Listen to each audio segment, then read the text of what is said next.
The storm had already torn 3 shutters from the east wing before anyone noticed Jesselyn standing silent and apart from the table. Wind howled through the corridors of Dunmere Hall while rain hammered against the enormous dining room windows with enough force to rattle the silver candlesticks lining the mantelpiece.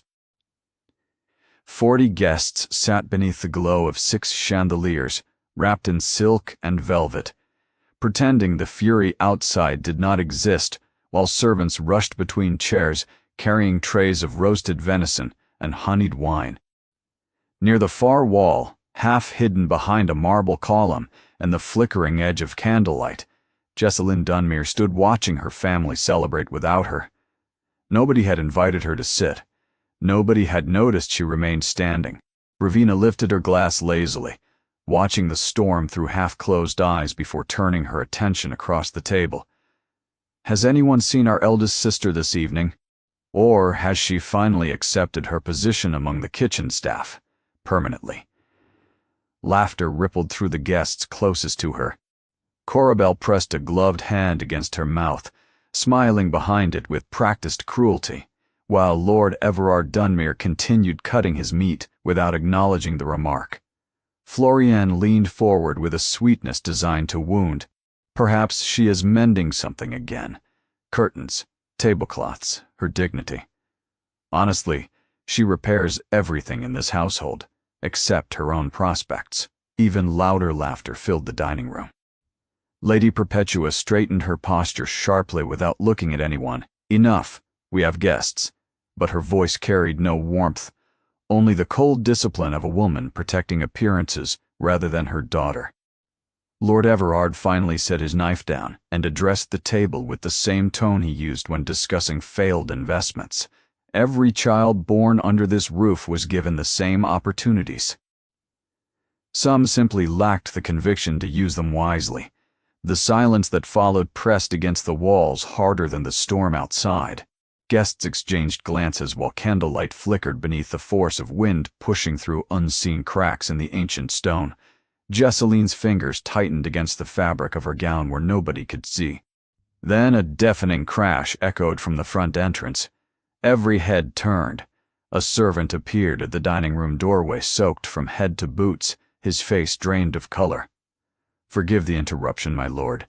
A carriage has overturned beyond the North Bridge. The river has flooded the road entirely.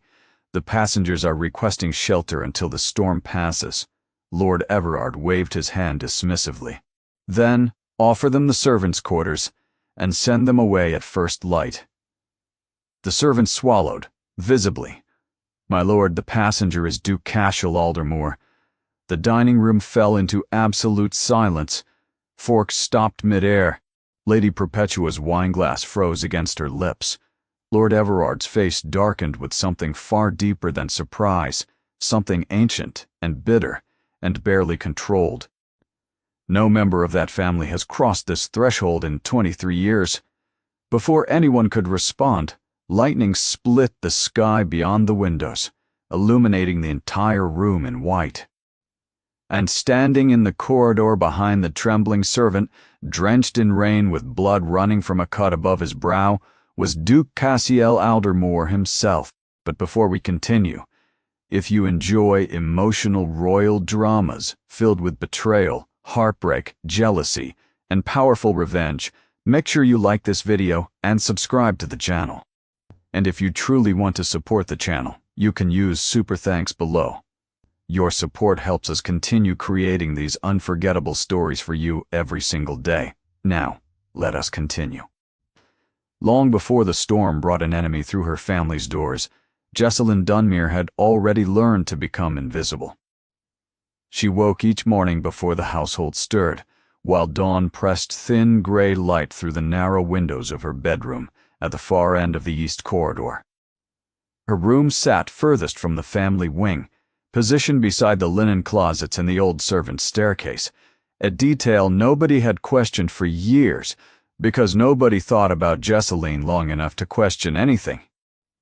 By the time her sisters descended for breakfast in embroidered morning gowns with their hair arranged by personal maids, Jesselyn had already inspected the kitchens, confirmed deliveries with the cook, reviewed the day's menu, and resolved at least one argument between servants before the household even noticed she existed.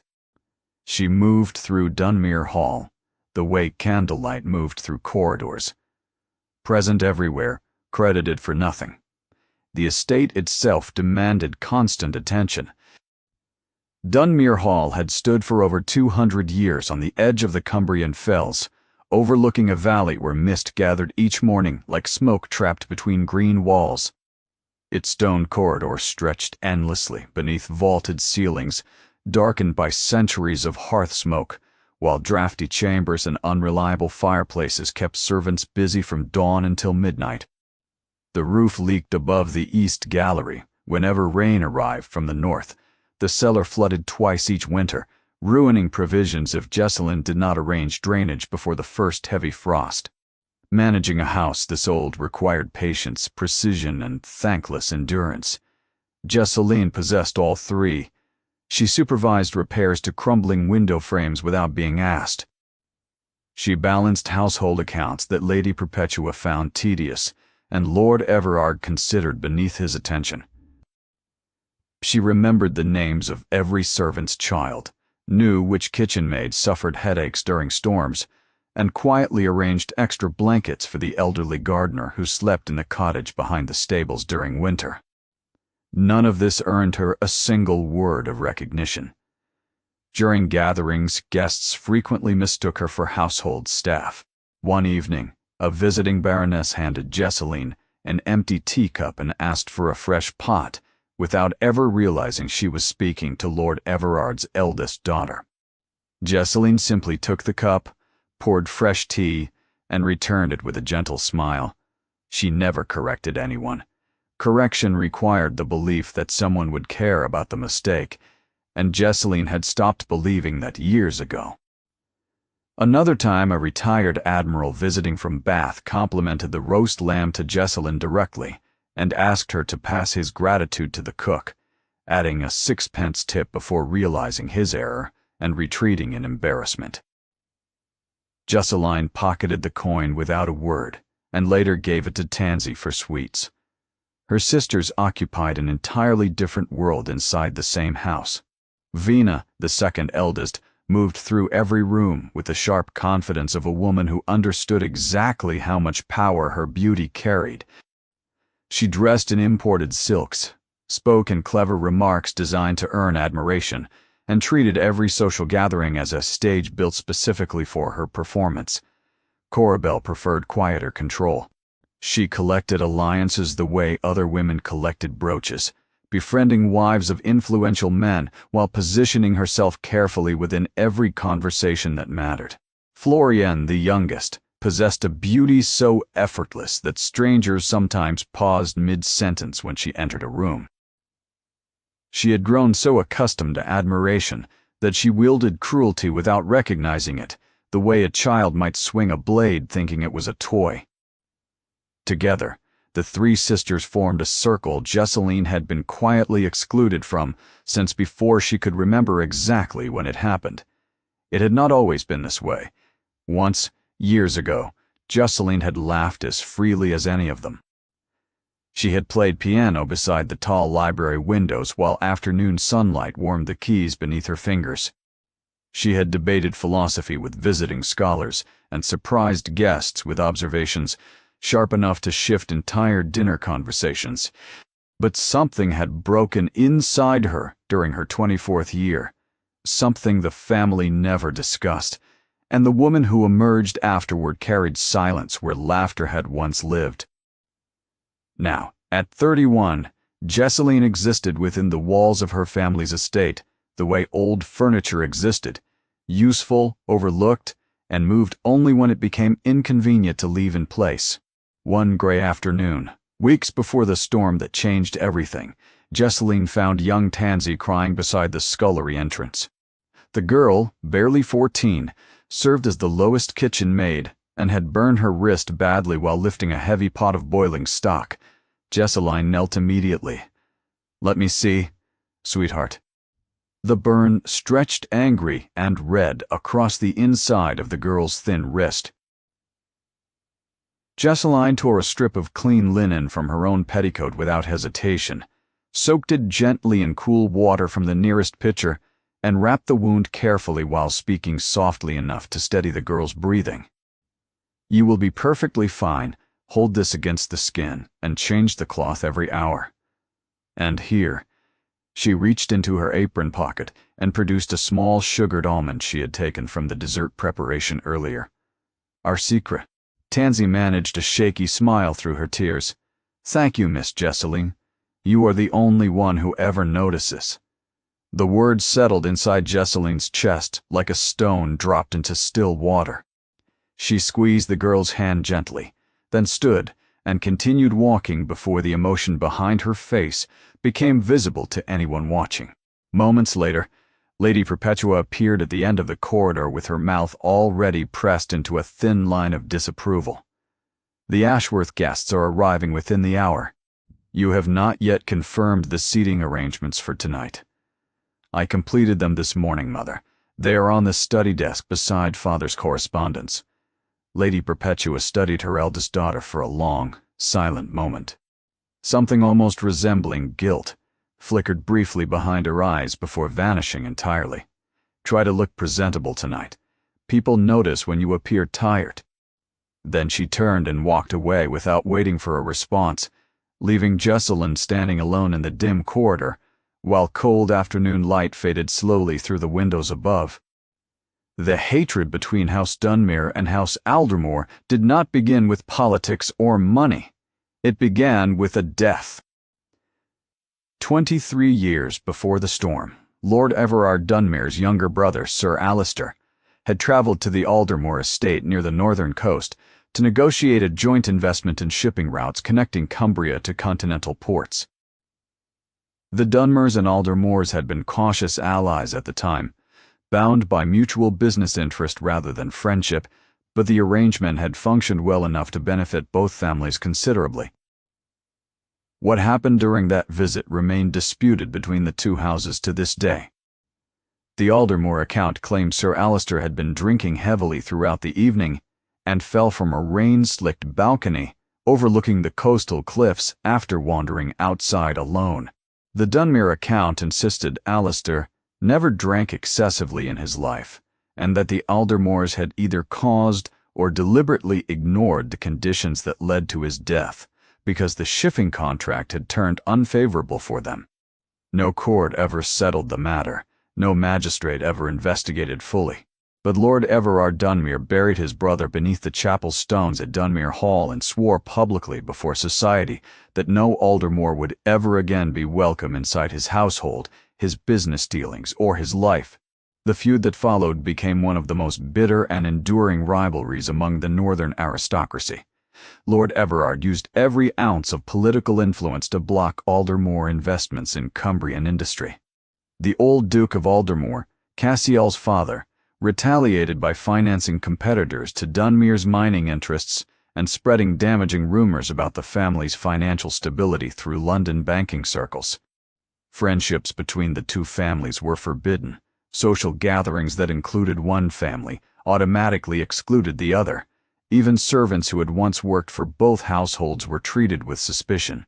For Jesseline, the feud had shaped her entire life in ways nobody ever acknowledged.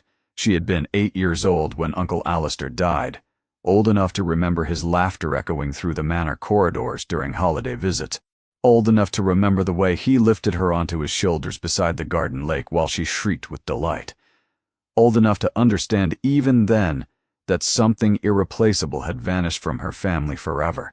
After the funeral, Lord Everard changed. The warmth he had once carried around his children slowly hardened into something rigid and controlled. Reputation became his obsession. Alliances mattered more than affection. Every decision inside the household began revolving around strength, position, and the relentless need to prove the family had not been weakened by loss. Checked her. Jesseline watched the transformation silently from the edges of rooms she was slowly pushed out of, one conversation at a time. By the time she reached 20, the feud had become the central organizing principle of Dunmere life. Lord Everard mentioned the Aldermores with barely contained fury, at least once during every formal dinner. Lady Perpetua used the rivalry to measure loyalty among visiting families, observing carefully whether guests had recently attended Aldermore gatherings before deciding how warmly to receive them. Even the sisters absorbed the hatred instinctively. Rowena once publicly refused to dance with a young officer after discovering his cousin had married into the Aldermore household. The entire ballroom watched as she turned her back on the mortified man without a word of explanation, and Lord Everard praised her judgment at breakfast the following morning. Corabel quietly ended a promising friendship with the daughter of a baronet after learning the family had accepted an invitation to the Aldermore autumn hunt. She never explained why. The other girl spent weeks writing unanswered letters before eventually giving up. Floriane, who cared about the feud least among the sisters, still understood the unspoken rule. Aldermore was the enemy. Loyalty was not optional. Only Jesseline carried something more complicated inside her. Grief, certainly. She missed Uncle Alistair with a pain that never fully softened. But she also carried doubt. She had overheard fragments of conversation across the years. Servants whispering about conflicting accounts. A retired solicitor mentioning missing witness statements during a dinner party. Her own mother once murmuring to a friend that Alistair had been behaving strangely for months before the trip. None of it formed a clear picture, but the uncertainty troubled her in ways she could never voice aloud. Questioning the feud within these walls would have been unforgivable. The first time Jesseline was publicly humiliated because of the Aldermore rivalry, she was 25 years old. Lord Everard had arranged a lavish spring banquet to celebrate Rowena's engagement to Lord Pemberton Hale, a wealthy landowner whose estates bordered Dunmere property to the south. 200 guests filled the great hall, while musicians played beneath enormous tapestries depicting the Dunmere family crest. Jesseline had spent 3 weeks organizing every detail of the celebration, from the imported French wines to the hand-lettered seating cards placed beside every porcelain plate. During the toast, a visiting earl leaned toward Lord Everard with practiced casualness. "I understand young Aldermore has recently returned from abroad, quite the impressive reputation he is building. They say he has doubled the family shipping income within 2 years." Alone, the table fell uncomfortably quiet. Lord Everard's jaw tightened. But before he could respond, Rowena laughed sharply. Perhaps Jesseline should write him a letter. "She seems to have exhausted every eligible gentleman on our side of the county." The cruelty landed with surgical precision. Guests shifted uncomfortably while quiet laughter spread among those too afraid to challenge Rowena publicly. Corabel smiled behind her wineglass. Floriane looked away with a practiced air of innocent detachment. Lord Everard did not correct his daughter. Instead, he lifted his glass and redirected the conversation toward Rowena's wedding arrangements, leaving the remark hanging in the air like smoke no one would acknowledge. Jesseline sat motionless through the remainder of dinner with her hands folded tightly in her lap, her composure perfectly held while something behind her ribs burned slowly and quietly enough that no one at the table ever noticed. Later that evening she stood alone in the darkened garden while spring rain dampened her shoulders. Through the lit windows behind her, she could still hear music and laughter pouring from the great hall. A moth circled the nearest lantern endlessly, drawn toward light that would eventually destroy it. Jesseline watched the creature for a long time before she understood why it unsettled her. She remained outside until the cold made her fingers numb, then walked back inside through the servants' entrance so nobody would see her returning alone.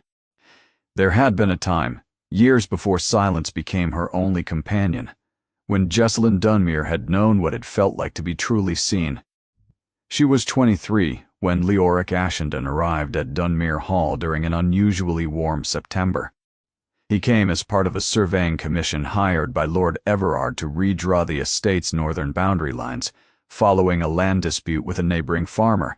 Unlike the aristocratic men who passed through Dunmere's drawing rooms with rehearsed smiles and calculated conversation, Leoric carried an unguarded quietness about him. He spoke thoughtfully rather than cleverly. He listened before he answered, and he treated every person he encountered, from Lord Everard himself to the boy who carried water for the survey horses, with the same unhurried respect. Their first conversation happened by accident. Jesseline had been reading alone in the garden beside the stone sundial when Leoric passed through carrying rolled survey maps beneath his arm. He noticed the book in her hands and paused. "Herodotus, you read ancient history for pleasure?" Jesseline looked up, startled by the sincerity in the question. Most men who noticed what she read either dismissed it or treated it as an oddity to politely tolerate. "I find comfort in people who lived long enough ago that I cannot be disappointed by them." Leoric laughed, and the sound was so unforced that Jesseline found herself smiling before she could stop it. After that, their conversations became a quiet ritual. Neither of them openly acknowledged. He visited the garden each afternoon under the pretense of reviewing boundary measurements, while Jesseline appeared with different books, always finding reasons to sit near the sundial at exactly the same hour. They discussed cartography and poetry and whether clouds moved differently over the fells than over the lowlands. He showed her how surveyors used triangulation to measure distances across valleys, drawing diagrams in the soil with a stick while she asked questions sharp enough to surprise him repeatedly. "You think differently than anyone I have met inside houses like this," he told her one evening, while autumn light turned the garden amber around them. Jesseline studied the fallen leaves collecting near her shoes. "People inside houses like this stopped listening to me years ago. Then they have been losing something valuable without realizing it. Nobody had ever spoken to her that way.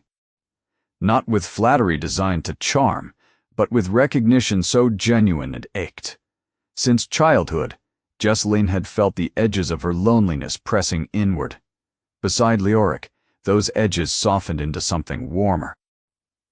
Mara, who had served the family since before Jesseline was born, and remained the closest thing she had to a confidant, noticed the change almost immediately. "You have been humming again?" the old maid observed quietly one morning while brushing Jesseline's hair.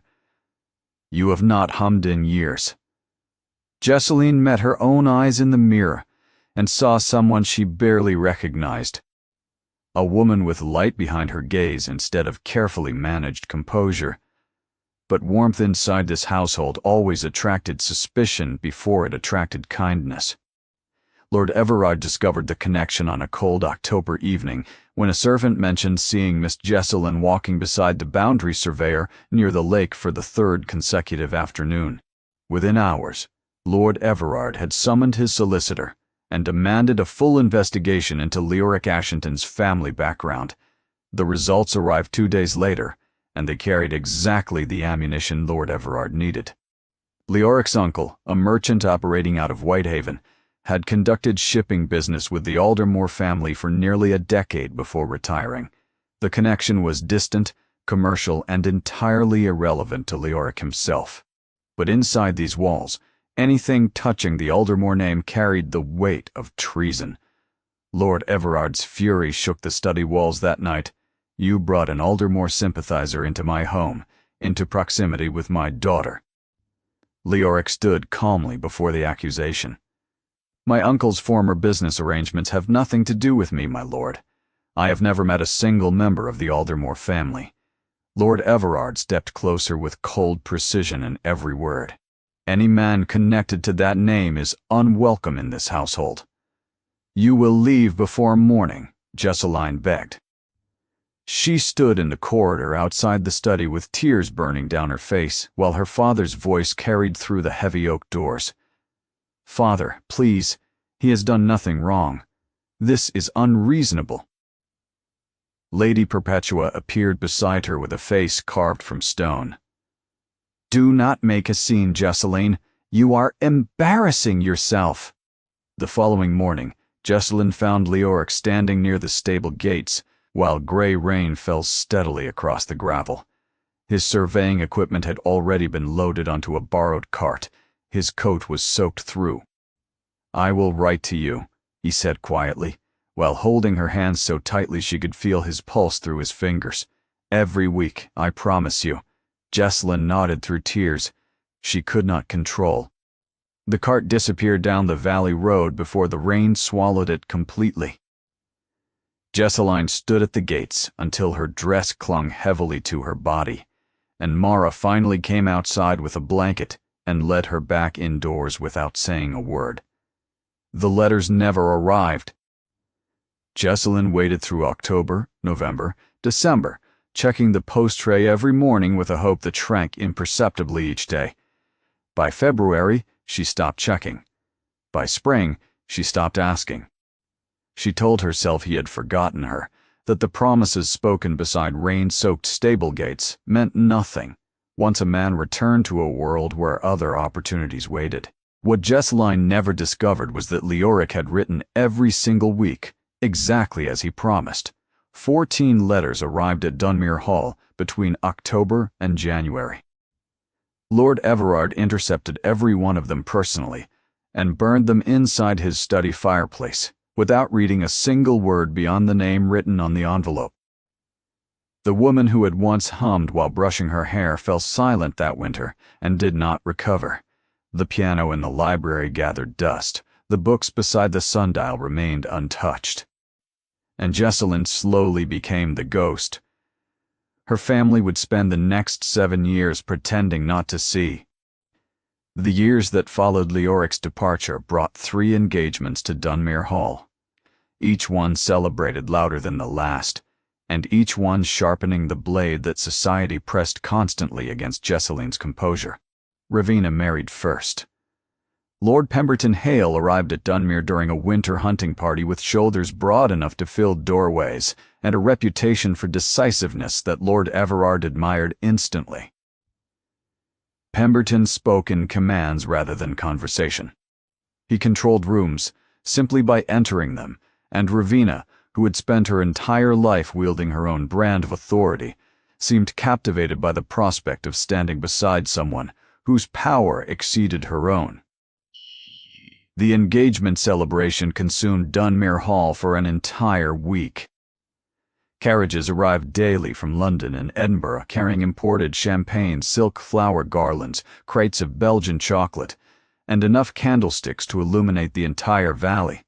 Lord Everard spent lavishly and openly, treating the event as a public demonstration of Dunmere prestige. During the engagement dinner, 200 guests raised their glasses while Lord Everard delivered a toast that lasted nearly 10 minutes. My daughter Ravenna has chosen a man worthy of this family's legacy, a union of strength and purpose. The guests applauded generously. Then an elderly countess seated near the far end of the table leaned toward the woman beside her with a whisper clearly intended to carry. And the eldest daughter? She must be nearing 30 now. Such a pity. The words drifted across the candlelit table like poison carried by perfume. Ravenna glanced toward Jessalyn with a look that contained no sympathy whatsoever. My sister contributes to the family in her own way. She arranged the flowers this evening beautifully. Polite laughter scattered across the guests. Jessalyn lowered her eyes toward the untouched roast quail on her plate and smiled with practiced composure while her chest tightened painfully beneath her gown. Yet Jessalyn noticed things during the celebration that others chose to ignore. Pemberton drank heavily throughout every evening. Twice she overheard him correcting Ravenna sharply in private quarters when he believed no one was listening. Once, near the library entrance, his voice carried cold enough to make a passing servant flinch. I told you not to contradict me before company. Do not mistake my patience for permission. Ravenna's face flickered with something unfamiliar before she straightened her shoulders and walked back toward the guest as though nothing had happened. Jessalyn watched silently from the staircase above, saying nothing because nobody would have listened, even if she had spoken.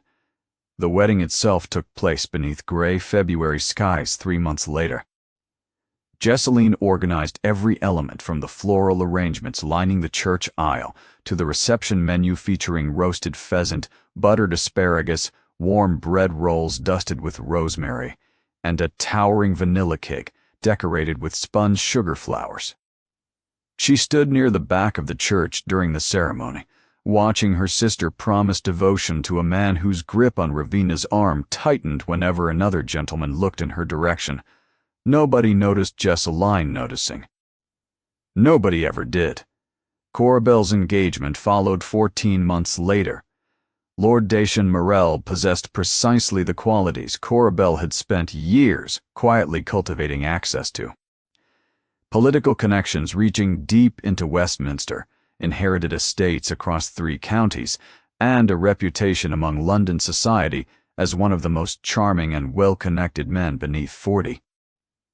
Their courtship had been strategic on both sides, a carefully negotiated alliance between 2 people who understood social positioning better than sentiment. Lord Everard approved enthusiastically.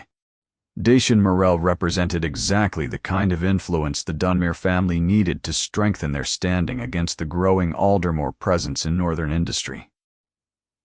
The engagement banquet glittered with even greater extravagance than Ravina's.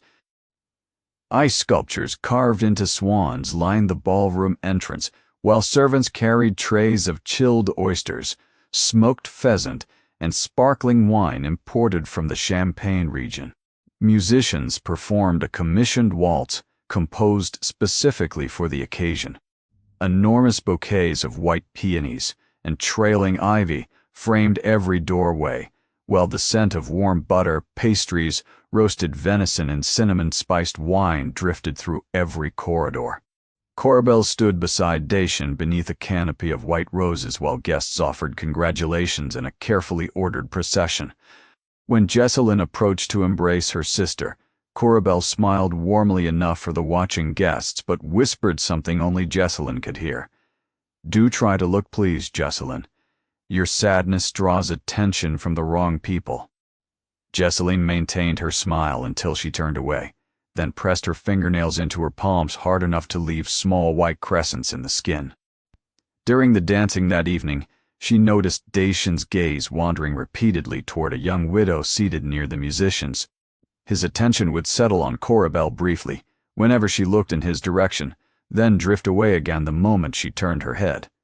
The pattern repeated throughout the entire evening with the mechanical reliability of a clock. Jesseline recognized the look. It was the face of a man performing devotion rather than feeling it. Florian's engagement arrived with the most spectacle of all. Osric Vanthorpe had built an industrial fortune in textile manufacturing, owning factories across Manchester and Birmingham that employed thousands. He was not aristocratic by birth, but his wealth had earned him access to circles that bloodline alone could no longer guarantee. Lord Everard, whose own finances had begun straining quietly beneath the cost of maintaining the feud against the Aldermores, welcomed Osric's proposal with barely concealed relief.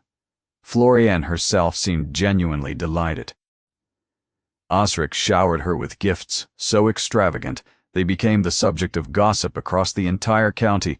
A sapphire necklace rumored to have cost more than most country estates, a private carriage lined with ivory silk, a wardrobe of Parisian gowns delivered monthly to Dunmere Hall in monogrammed trunks. But Jesseline observed something troubling beneath the generosity. Osric's gifts always arrived with instructions. The sapphire necklace came with a note specifying which events she was permitted to wear it to. The gowns arrived with accompanying sketches indicating precisely how her hair should be styled with each one. Even the carriage carried restrictions. Florian was not to use it for personal visits without Osric's prior written approval. Florian laughed these details away whenever Jesseline gently raised concern. He simply has particular taste. It means he cares deeply about how we are perceived together. Jesseline studied her youngest sister's face carefully and saw the first fragile cracks forming beneath the excitement. But Florian's eyes still sparkled with the thrill of being chosen, and Jesseline understood that no warning would be heard while that sparkle remained. The engagement dinner confirmed every fear. 300 guests packed the great hall, while an orchestra played from a temporary stage erected beside the enormous stone fireplace. Lord Everard rose for his toast, and this time his words landed with deliberate weight. 3 daughters, 3 exceptional matches. This family has been blessed beyond expectation. He paused. The silence that followed pressed against Jesseline from every direction as dozens of guests instinctively glanced toward the eldest daughter seated quietly at the far end of the table, wearing a modest gray silk gown among a sea of jeweled color. Lord Everard did not look at her. The absence of his gaze carried more cruelty than any words could have delivered. Florian broke the silence with performative gentleness. "Jesseline, you simply must help me choose flowers for the wedding. Nobody arranges them as beautifully as you." The laughter that followed felt like gravel pressed slowly against an open wound.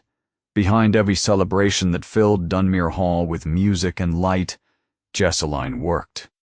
She worked before dawn, arranging seating charts that Lady Perpetua changed 3 times without apology. She worked through afternoons, directing servants who had not slept in days. She worked past midnight reviewing accounts, confirming deliveries, settling disputes between exhausted kitchen staff, and repairing last-minute disasters that would have embarrassed the family publicly if she had not been quietly standing between the crisis and its consequences. For Ravina's wedding, Jesseline personally rewrote the entire table arrangement after Lady Perpetua discovered that a visiting baroness and her former rival had been seated within speaking distance. The revision took 6 hours. Jesseline completed it before breakfast and received no acknowledgement, beyond a brief nod from her mother. She also spent an entire evening re-sewing torn lace on the bridesmaids' gloves after the London seamstress delivered them, a full size too small, working by candlelight until her fingertips bled through the cloth. For Corabelle's engagement banquet, the ice sculptor hired from London failed to arrive entirely after abandoning the commission without notice.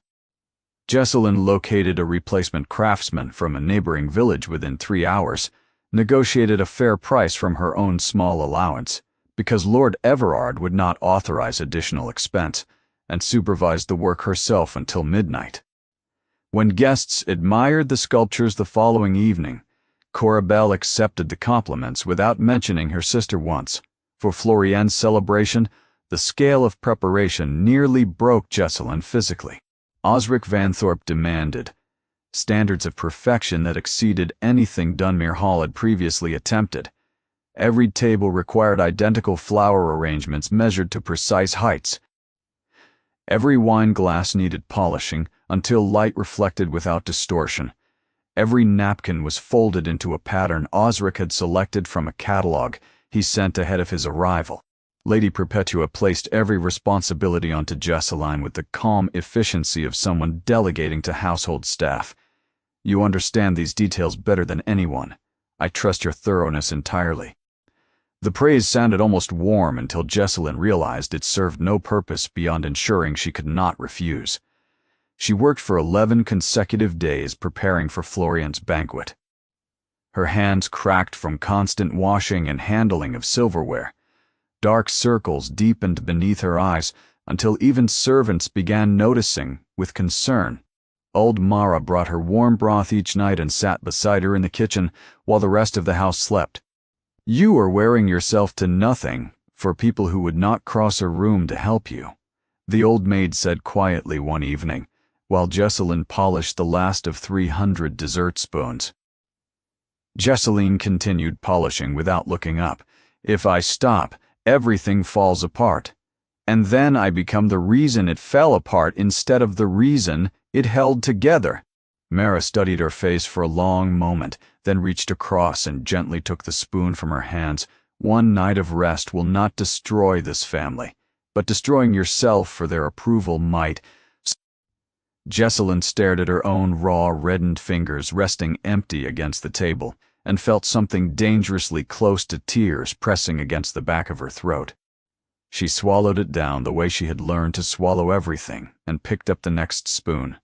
The mockery during celebrations had become so routine that Jesseline barely flinched anymore when it arrived. During Florian's dinner, Ravina announced loudly that Jesseline should receive a formal title for household management, since she clearly had no other titles forthcoming.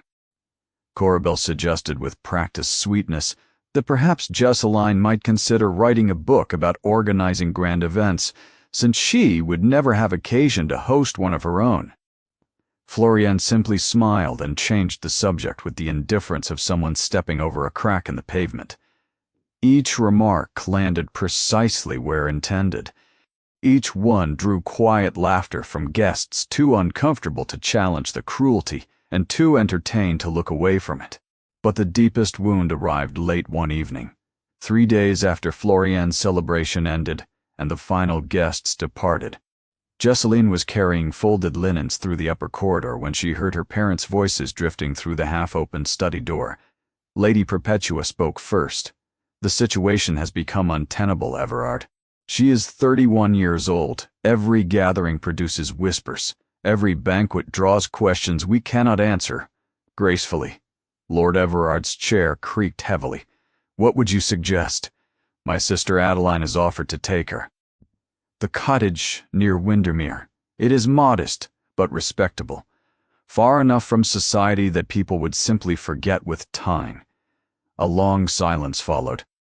Jesseline stood frozen in the corridor, clutching the linens against her chest, while her heartbeat roared so loudly inside her skull she feared they might hear it through the wall.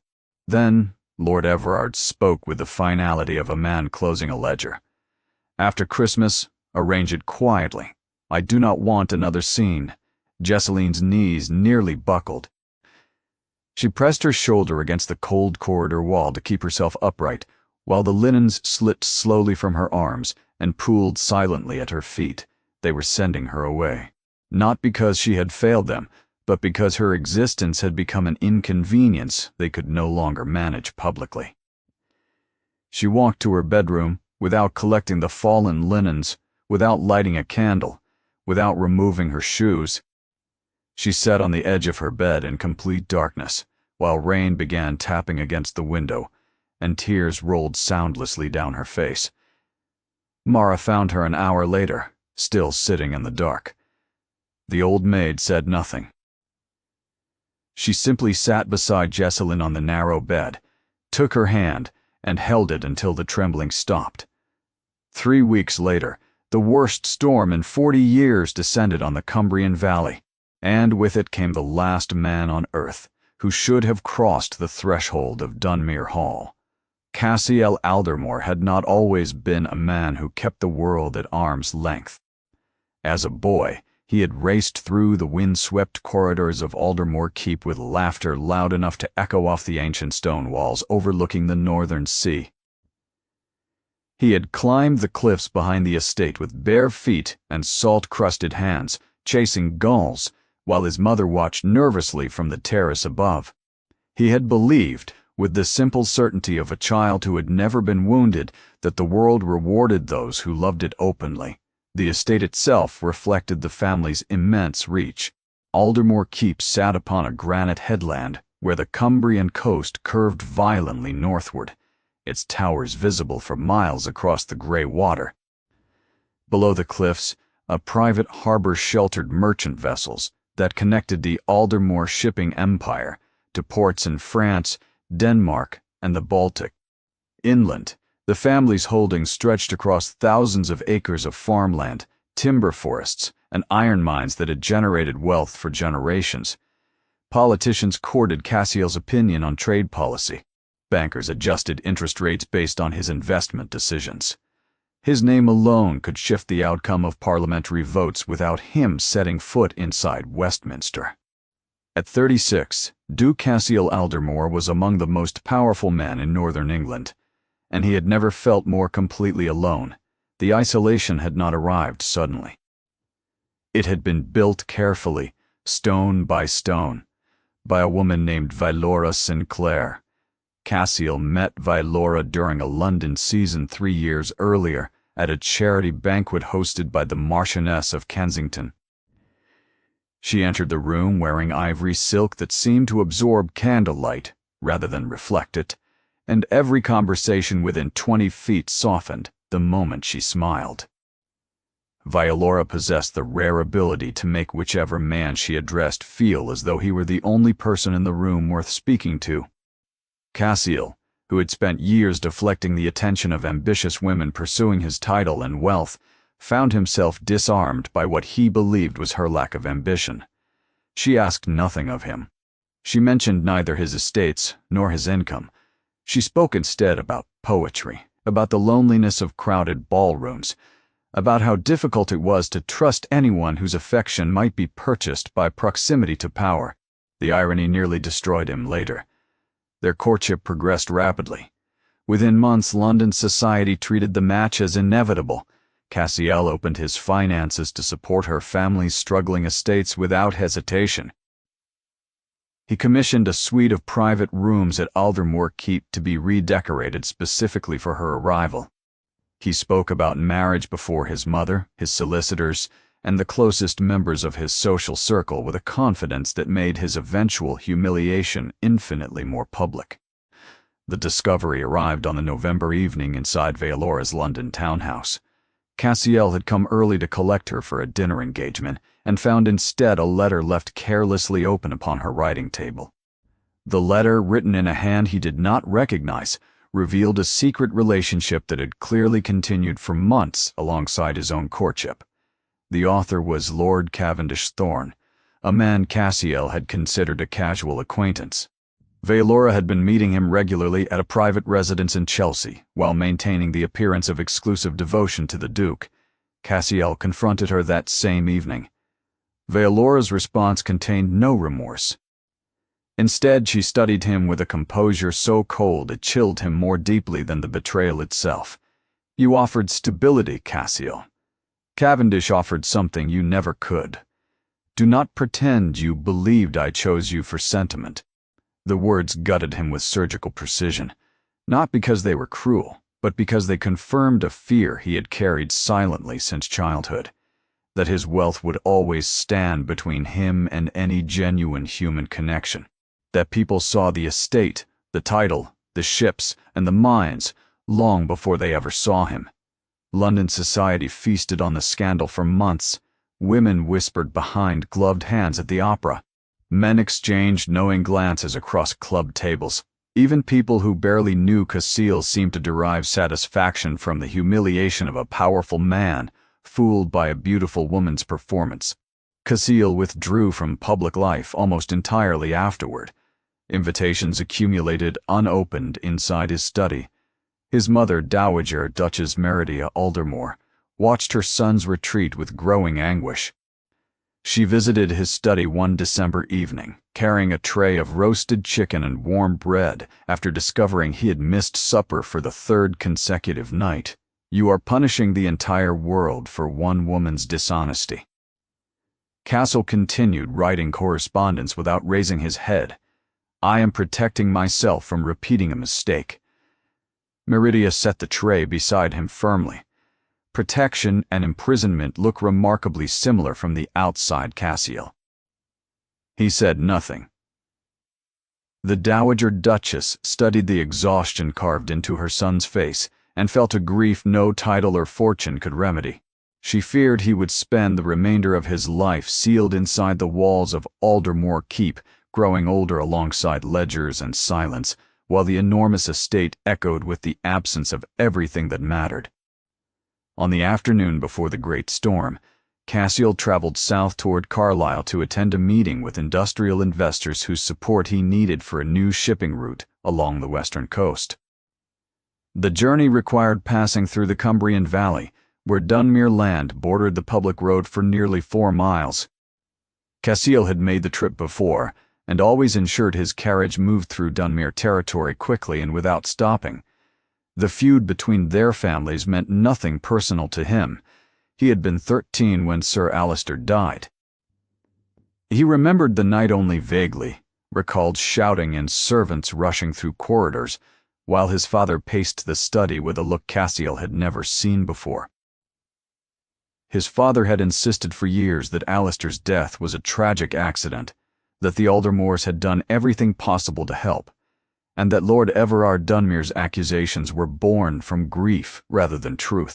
Cassiel had no reason to doubt his father's account, but he also had no desire to provoke a confrontation with a man whose bitterness had calcified into something permanent and dangerous. Then the sky opened. The storm arrived with a violence that stunned even experienced coachmen. Rain fell so heavily that visibility collapsed to mere feet within minutes. Wind tore branches from ancient oaks lining the valley road, while the river that ran parallel to the highway swelled past its banks with terrifying speed. Somewhere near the northern bridge, a fallen tree struck the front wheel of Cassiel's carriage, with enough force to overturn it completely. Cassiel pulled himself from the wreckage, while rain hammered against his body and blood ran warmly from a gash above his left brow. His coachman, shaken but uninjured, pointed through the downpour toward the only lights visible for miles in any direction, the glowing windows of Dunmere Hall. The moment Cassiel Aldermore appeared in the corridor of Dunmere Hall, dripping rainwater and blood onto the polished stone floor, the household fractured into silent chaos. Lord Everard stood rigid at the head of the dining table, his face darkening with every second that passed. Lady Perpetua gripped her wineglass so tightly that her knuckles whitened beneath her gloves. Bah, the guests, who moments earlier had been laughing over roasted venison and honeyed parsnips, now sat frozen in the kind of silence that precedes either violence or disaster. Ravenna leaned toward Corabel with barely contained fury. "He cannot stay here. Father will never allow it." Lord Everard's voice cut through the room like a blade drawn slowly from its sheath. "The Aldermore name has not been spoken inside these walls for 23 years.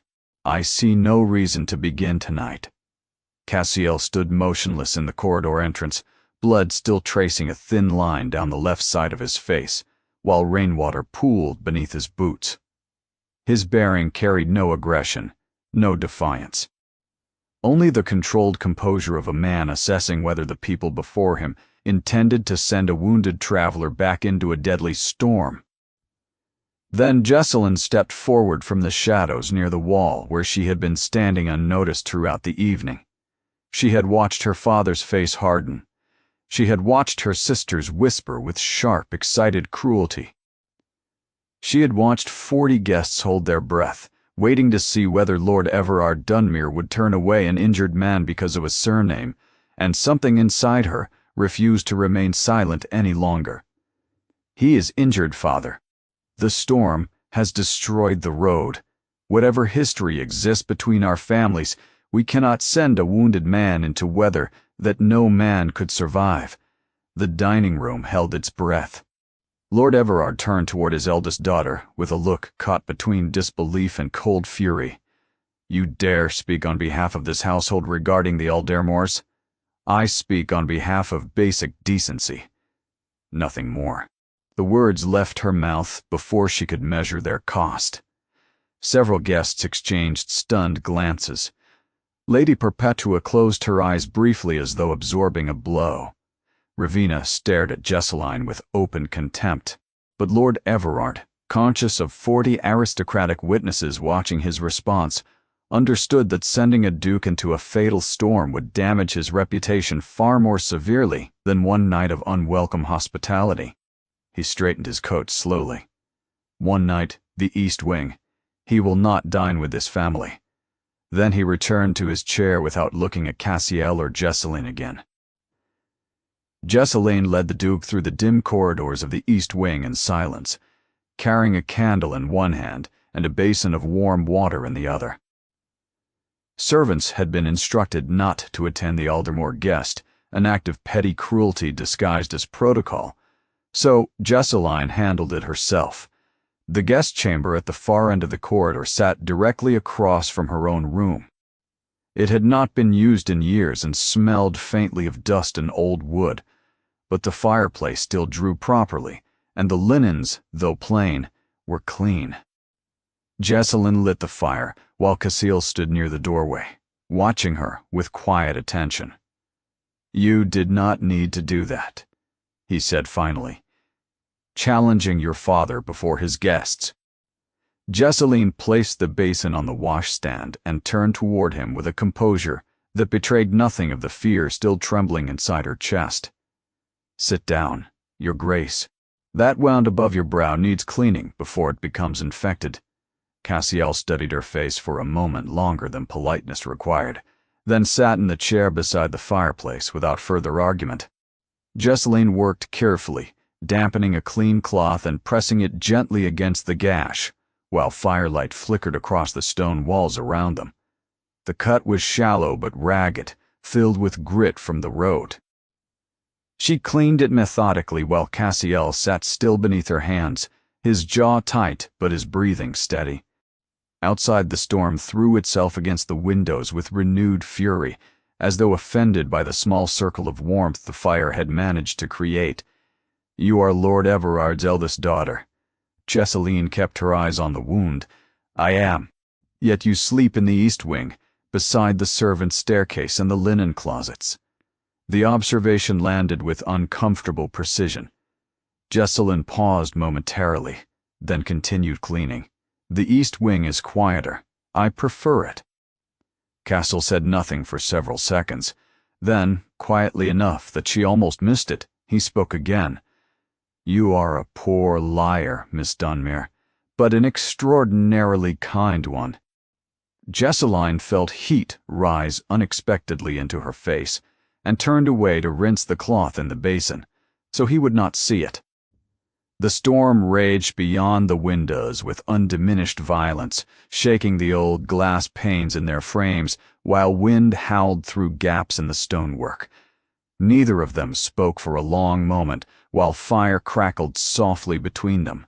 Then Cassiel broke the silence with a question she did not expect. "Do you believe your uncle's death was our family's fault?" Jesseline's hand stilled against the cloth. The question carried no challenge, no defensiveness. Only the tone of a man who had spent years carrying a burden he never chose, and wanted to understand whether the person standing before him carried the same one. She answered honestly, because something about the exhaustion in his voice made dishonesty feel impossible. "I believe my father needed someone to blame. Grief without a target becomes unbearable. Whether the blame was deserved, I have never been certain." The words hung between them in the firelit room while rain battered the ancient walls outside. Cassiel looked at her differently then, not with pity, not with attraction, with recognition, the look of someone encountering honesty so unguarded that it momentarily disarmed every defense he had constructed over years of careful withdrawal. "My father spent his final years insisting your uncle's death haunted him more than any business failure or political defeat. He wrote to Lord Everard 7 times requesting a proper inquiry so the truth could be established.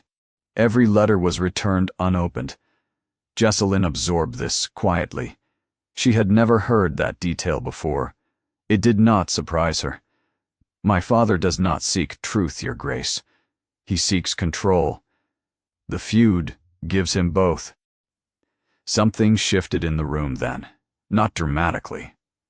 Not with the theatrical force of a ballroom revelation, but with the slow, unmistakable weight of two people recognizing in each other a loneliness so familiar it required no further explanation.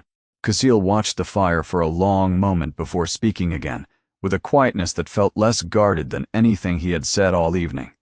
"I have not spoken honestly with anyone in nearly 3 years. I had forgotten what it felt like." Jesseline looked toward the rain-streaked window. "Then we have that much in common, Your Grace. Though my silence has lasted considerably longer, the fire settled lower between them."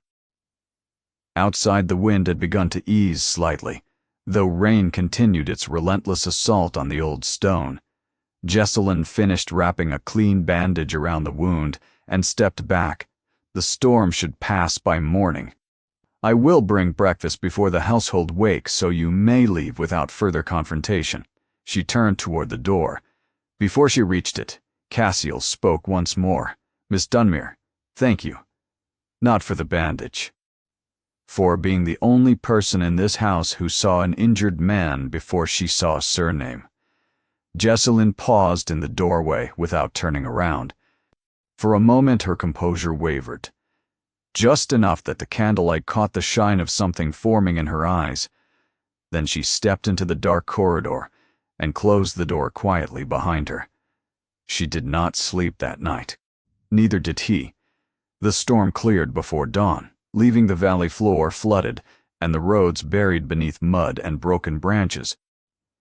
Cassiel departed Dunmere Hall through the servants' entrance before the household stirred. Exactly as Jesseline had arranged, she watched his borrowed horse disappear down the valley road from her bedroom window, while pale morning light crept across the waterlogged fields below. She expected never to see him again. 2 weeks later, a letter arrived at Dunmere Hall addressed to Lord Everard Dunmere. The handwriting belonged to Duke Cassiel Aldermore. Lord Everard opened it in his study with the bearing of a man handling something venomous.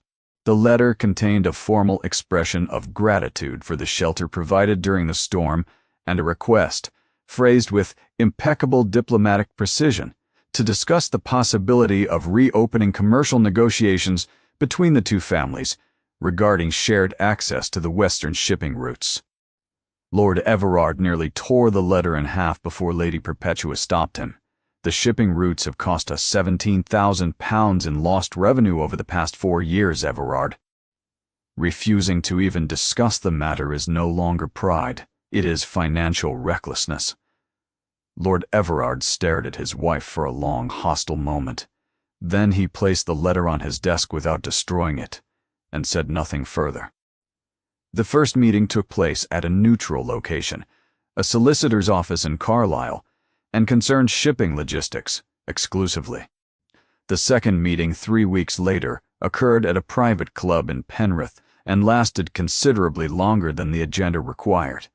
By the fourth meeting, Cassiel had been formally, if reluctantly, invited to Dunmere Hall for dinner. Lord Everard treated these encounters as purely strategic concessions. He sat rigidly through every conversation, answered questions with the minimum words required, and ensured at least 2 witnesses remained present at all times. But the commercial advantages Cassiel offered were undeniable, and Lord Everard's finances could no longer sustain the luxury of absolute refusal. What Lord Everard did not notice because he was watching ledgers instead of faces was that Cassiel's attention during every visit drifted consistently toward one person. Jesseline served tea during the first dinner.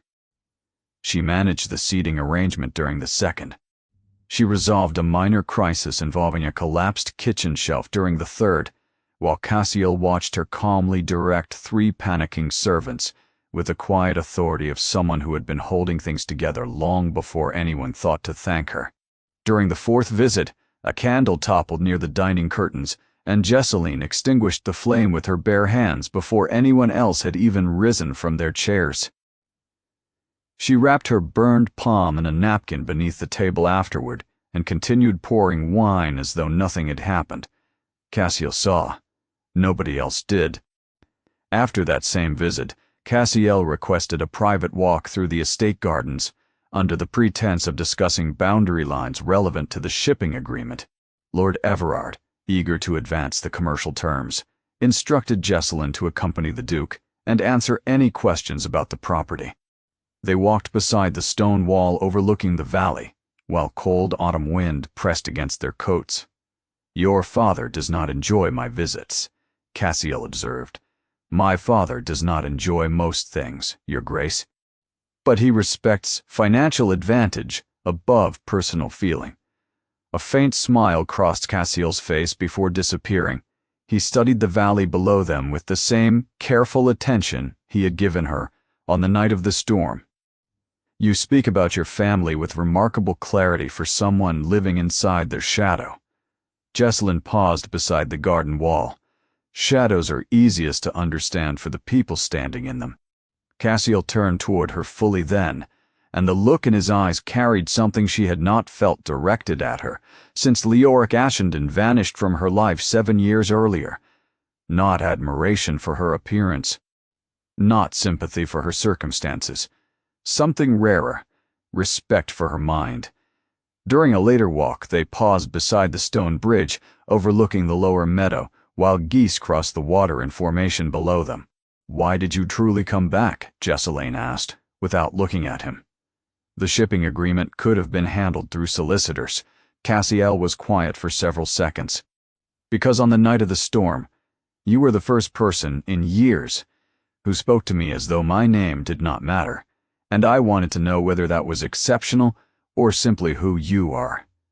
Jocelyn turned toward him. "And what did you conclude?" "That it is simply who you are, which makes it more exceptional than you realize." The honesty in his voice settled into a place inside her chest that had been hollow for so long she had forgotten it could hold anything at all. The visits continued with increasing frequency through the autumn months. Society noticed almost immediately. Gossip spread through Cumbrian drawing rooms with the speed and heat of fire through dry timber. The Aldermore Duke visiting Dunmere Hall repeatedly. Impossible. Have you seen how he watches the eldest daughter? Surely not. She is past 30 and entirely ordinary. Inside the manor, the reaction was far more volatile. Lord Everard treated the situation as a commercial arrangement and nothing more, refusing to acknowledge what was becoming visible to everyone around him. Lady Perpetua, whose plans to exile Jesseline to Windermere had been quietly suspended since the visits began, now hovered around her eldest daughter with a strange, calculating attentiveness that made Jesseline deeply uncomfortable. "You should wear the green silk on Thursday. It complements your coloring." Jesseline stared at her mother in bewilderment. "You have never commented on my clothing before." Lady Perpetua simply adjusted a curl near Jesseline's temple and walked away without answering. The sisters responded with immediate and unified hostility. Ravenna arrived at Dunmere unannounced one weekend. Her eyes shadowed with exhaustion, she refused to explain and cornered Jesseline in the drawing room. "Do you understand what you are doing? Entertaining the attention of an Aldermore? After everything that family took from us." "He took nothing from us, Ravenna. He was 13 years old when Uncle Alistair died." Ravenna's jaw tightened dangerously. "Do not be naive, Jesseline. Men like Cassiel Aldermore do not pursue women like you without ulterior purpose." The words landed exactly where Ravenna intended them to land. Jesseline held her composure until her sister left the room, then sat alone beside the cold fireplace, while doubt pressed heavily against the warmth she had only just begun allowing herself to feel. Gorabel's approach was subtler and considerably more dangerous. During a dinner gathering in Penrith, she arranged through an intermediary for Valora Sinclair to be among the invited guests. Valora arrived wearing midnight blue velvet with diamonds arranged through her dark hair like scattered frost. She moved through the room with the effortless confidence of a woman accustomed to capturing every gaze in her vicinity. Throughout the evening, Valora positioned herself near Cassiel whenever possible. She laughed warmly at his remarks. She referenced memories from their past courtship with deliberate intimacy. She touched his arm lightly during conversation, in ways designed to suggest familiarity that had never truly ended. Jesseline watched from across the room while something cold and familiar settled inside her chest. Wund, the same feeling she had carried during the months she waited for letters that never arrived. The quiet, suffocating certainty that she was foolish to believe she had ever been chosen. Then Valora leaned toward Cassiel with a smile that seemed to soften the air between them. "You seem different lately, Cassiel. Less guarded. It suits you." Cassiel regarded her with a steadiness so controlled it might have been carved from the same granite as Aldermore Keep. "I am less inclined to tolerate deception. That is the only difference worth noting." Vylora's smile froze, then dissolved entirely. She excused herself within minutes and did not approach him again for the remainder of the evening. Across the room, Jesseline released a breath she had not realized she was holding.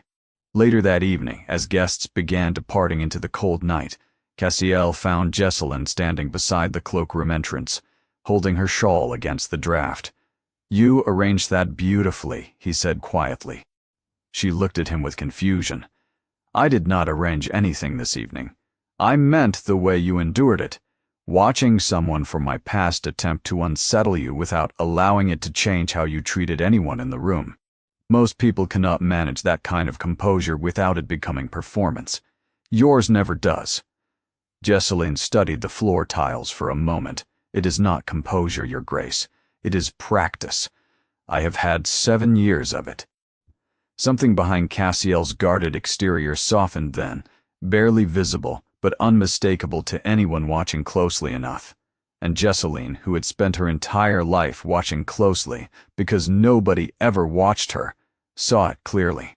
The confrontation arrived on a cold November evening, 6 days before Jesseline was originally scheduled to leave for Windermere. Cassiel had returned to Dunmere Hall to finalize the shipping agreement with Lord Everard, and arrived earlier than expected due to favorable road conditions.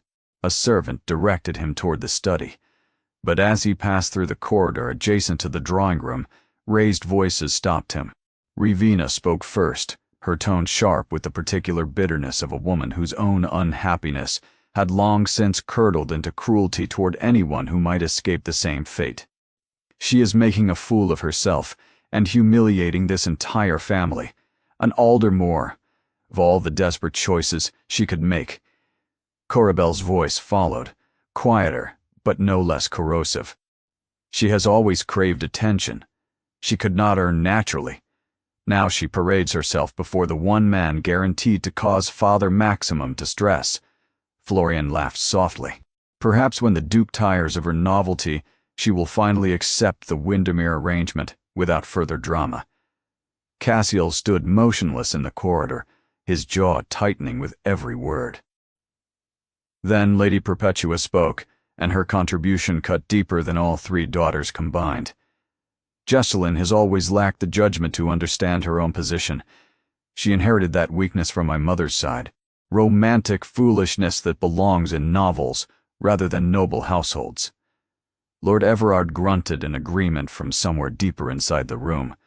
The girl was always unsuited for the expectations placed upon her. We offered every opportunity. She squandered them through stubbornness and sentimentality. Cassiel pushed the drawing room door open without knocking.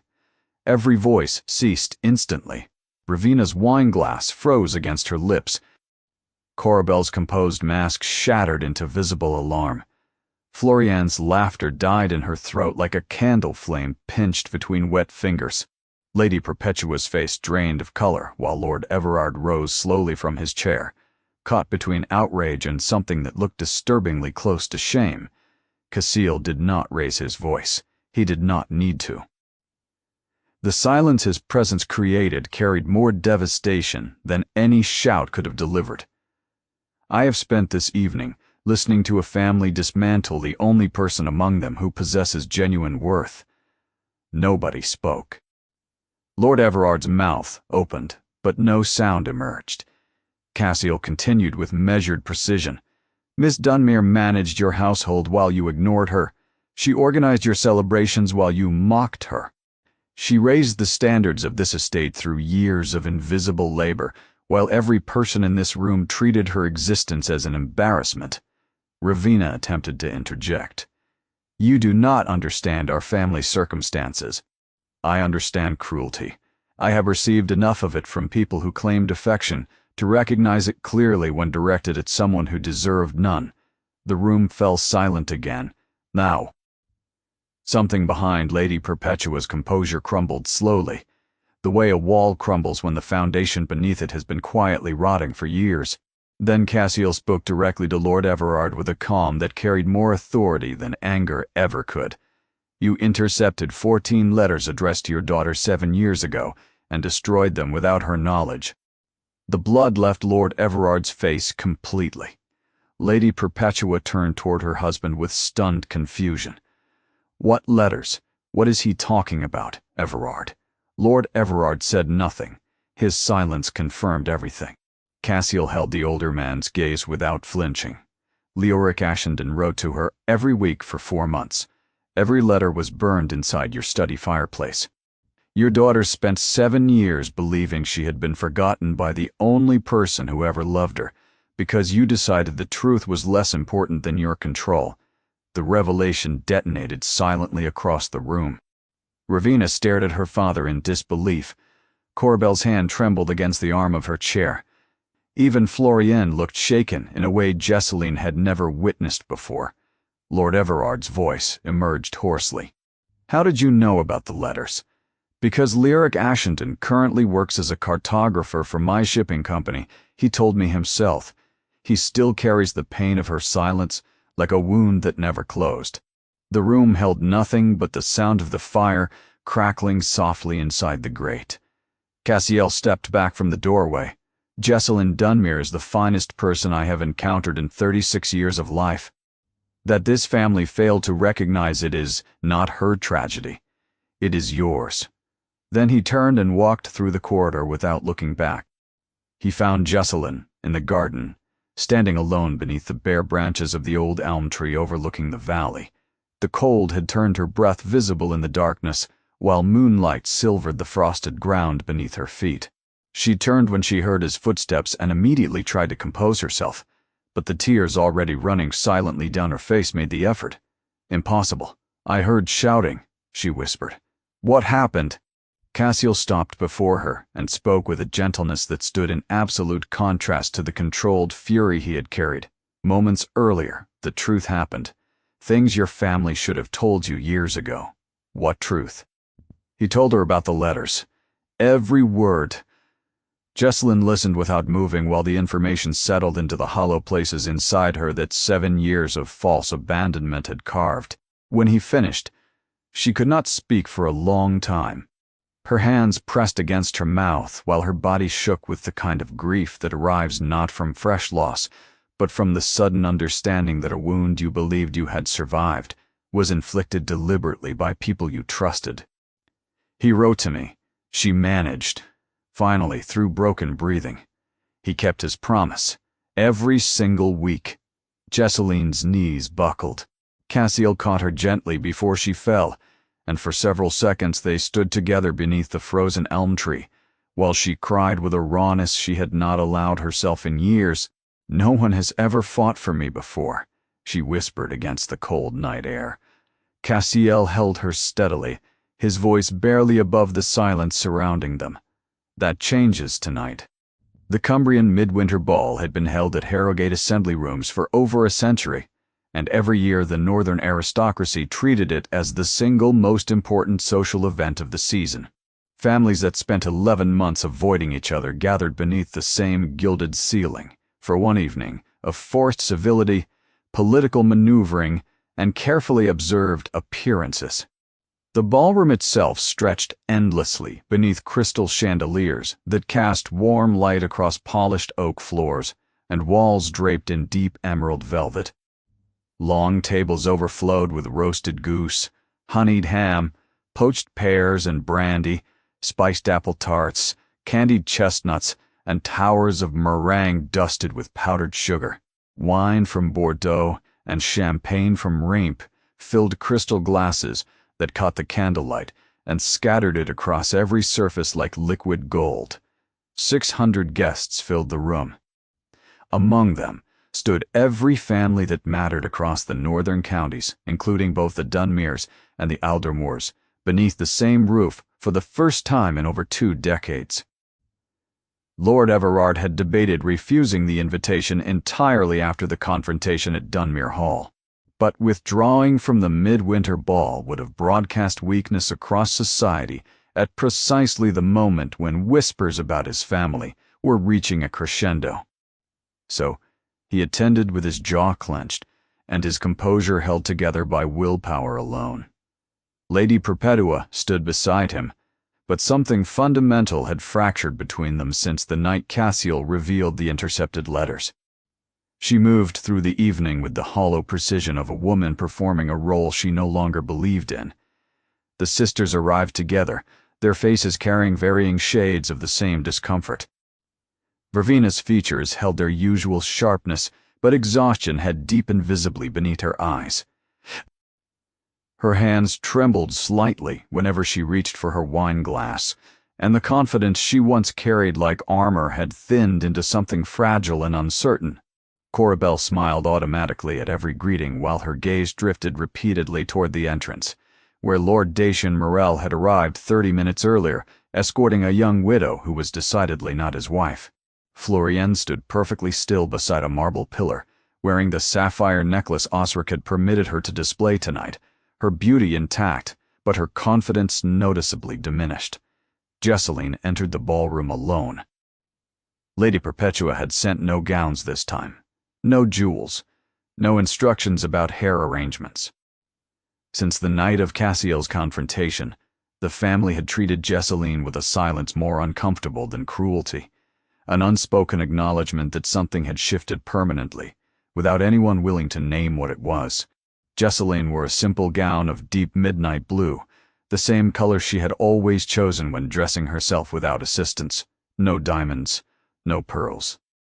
Just the quiet dignity of a woman who had long since stopped trying to become visible to people determined not to see her. She expected nothing from the evening. She stood near the furthest wall, watching the enormous ballroom swirl with silk and candlelight and laughter, feeling the familiar weight of separateness pressing gently against her shoulders. Then the ballroom doors opened one final time. Duke Cassiel Aldermore entered Harrogate Assembly Rooms, and 600 people noticed simultaneously. Conversation dipped, music softened. Women straightened instinctively, while men assessed the room's shifting power dynamics with the reflexive alertness of animals sensing a change in the wind. Cassiel moved through the crowd with unhurried purpose. Several women attempted to intercept him with bright smiles and practiced greetings. A countess complimented his estates. A baron's daughter laughed too loudly at nothing while positioning herself directly in his path. Vylora Sinclair, who had secured an invitation through connections Corabelle no longer controlled, watched from beside the orchestra with calculated expectation. Cassiel walked past every one of them without pausing. He crossed the entire length of the ballroom, 600 pairs of eyes following his movement in stunned silence, and stopped directly before Jesseline Dunmere. She looked up at him with a gaze that contained neither hope nor performance. Just the steady, unprotected honesty of a woman who had stopped pretending years ago. Cassiel reached inside his coat and produced a small box covered in dark velvet. The ballroom had fallen so completely silent that the sound of the box opening was audible to guests standing 30 feet away. Inside rested a ring, unlike anything the assembled aristocracy expected. Not a towering diamond designed to announce wealth. Instead, a deep blue sapphire, modest in size but extraordinary in color. Set in a simple gold band, it looked like something chosen with thought rather than spectacle. Cassiel spoke clearly enough for his voice to carry across the silent room. "Miss Jesseline Dunmere, I have spent 3 years avoiding every ballroom in England because I believed that honesty no longer existed among people who valued status above character. Nobody moved, nobody breathed. Then a storm forced me through the doors of a house that despised my name. And inside that house I found the one person willing to see a wounded stranger instead of an enemy. The one person who challenged her own father before 40 guests because decency mattered more to her than approval. The one person who managed an entire household without recognition, comforted servants without expectation, and carried years of cruelty without allowing it to harden her heart." Jesseline's eyes filled with tears that caught the candlelight as they spilled silently down her face. "I have watched ambitious women perform kindness. I have watched beautiful women perform affection. I have watched clever women perform sincerity. But I have never met anyone whose goodness required no audience whatsoever." His gaze held hers with absolute steadiness. "You are the rarest person I have ever known, not because of beauty, not because of status, but because everything you are remains exactly the same whether anyone is watching or not." Jesseline's hands trembled visibly at her sides, while the weight of every lonely year pressed against the moment, threatening to break her composure entirely. Cassiel stepped closer. "Will you do me the honor of becoming my wife?" A sound escaped Jesseline that was neither word nor breath, but something broken open after years of being held impossibly tight. Her hand rose slowly to cover her mouth while tears fell freely, and her body shook with the force of emotions she had spent a decade learning to suppress. 600 guests watched in absolute silence. Then she nodded, once, Through the tears and the trembling and the overwhelming impossibility of everything she had just heard spoken aloud by a man standing before all of Northern society, declaring that the woman they had dismissed for years was the finest person he had ever known. Yes! The word left her lips quietly, almost privately, as though it belonged to the two of them alone, despite the hundreds of witnesses surrounding them. Applause erupted across the ballroom. Valora Sinclair turned and walked toward the exit without looking back. Lord Everard stood motionless, his face carrying the weight of a man watching something he could neither control nor undo. Lady Perpetua pressed a trembling hand against her mouth, while tears she could not explain rolled down her powdered cheeks. Ravina stared at her eldest sister as though seeing her clearly after a lifetime of deliberate blindness. Corabelle lowered her gaze to the floor. Florian stood perfectly still beside the marble pillar, while a single tear traced a line down her flawless face, though whether it fell from jealousy or from the sudden recognition of something she herself had never been offered, not even she could say. Years passed. As Duchess of Aldermore, Jessalyn carried her kindness into every corner of the vast estate, and beyond it, she learned the names of every tenant farmer across the Aldermore holdings. She visited workers' families during harsh winters, bringing blankets, medicine, and food prepared from the keep's own kitchens. She opened the estate library to village children and hired a schoolteacher for families who could not afford one. People admired her, not because she married power, but because power had not changed her. Old Mara traveled north to join the household at Aldermore Keep, and on quiet evenings the two women sat beside the fire in the private sitting room while wind rolled off the sea against the ancient stone walls. Jessalyn hummed softly again during those evenings. The sound carried through the corridors like something recovered from a long and careful burial. Orksil, who had believed warmth would never return to the halls of Aldermore Keep, found himself smiling more often than he had since boyhood. He still carried the scars of Vaelor's betrayal, but Jessalyn's presence did not demand he forget them. She simply stood beside him with a patience that never required performance, and slowly the walls he had built around himself became unnecessary rather than dismantled. Meanwhile, the marriages that had once been celebrated so loudly inside Dunmere Hall collapsed with the quiet inevitability of foundations built on shallow ground. Pemberton Hale's controlling nature consumed Ravina's independence entirely. Freedoms she once enjoyed were quietly withdrawn. Friendships she once maintained were discouraged one by one until she existed inside a beautiful estate with no voice and no allies. Society eventually whispered about what happened behind those doors, but by then the damage had been carved too deeply to undo easily. Dacian Morell's infidelities became public knowledge after a scandal involving the wife of a sitting member of Parliament. Corabelle endured the humiliation with the composed exterior she had perfected since childhood, but the alliances she had spent years cultivating evaporated overnight. The woman who once collected influence like jewelry discovered that influence built on an unfaithful husband's reputation vanished the moment that reputation shattered. Osric Vanthorpe's control over Florian tightened with each passing year, until the vibrant young woman who once silenced rooms with her beauty became a shadow moving through an enormous house according to rules written by someone else's hand. The sapphire necklace remained locked inside a case she was no longer permitted to open without written instruction. One autumn afternoon, 3 carriages arrived at Aldermore Keep.